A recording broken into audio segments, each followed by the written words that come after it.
Hi amigos, అందరూ ఎలా ఉన్నారు? బాగున్నారా? నేనైతే చాలా బాగున్నానండి. ఈరోజైతే గుంటూరు డీమార్ట్‌కి వెళ్ళాము.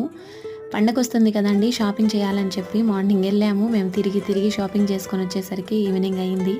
ఫుల్ వీడియో అయితే ఛానల్‌లో పెట్టాను చూడండి. వచ్చేటప్పుడు పిల్లలు మమ్మీ మోమోస్ తీసుకురమ్మని చెప్పారు రెడీమేడ్‌వి. ఇంకా సరేలే అని చెప్పి తీసుకొచ్చానని 225 ఏదో పడింది నాకు. రేట్ ఎగ్జాక్ట్ గుర్తులేదు. తర్వాత 24 పీసెస్ వచ్చినాయి. 4 అయితే సాస్ ప్యాకెట్స్ వచ్చినాయి. ఇంకా అవి తీసి ఇట్లా రెడీ చేశానన్నమాట. స్టీమ్ మోమోస్ లాగా చేశాను.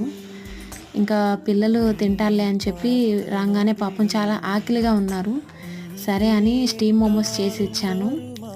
పర్లేదు, బాగానే ఉన్నాయి, ట్రై చేయొచ్చు. వాళ్ళకి ఆకలి మీద ఏం తెలియలేదు పాపం, లొట్టలు వేసుకుంటూ తిన్నారు. వీడియో నచ్చితే లైక్ చేయండి, షేర్ చేయండి, సబ్స్క్రైబ్ చేయండి. థ్యాంక్ యూ అండి.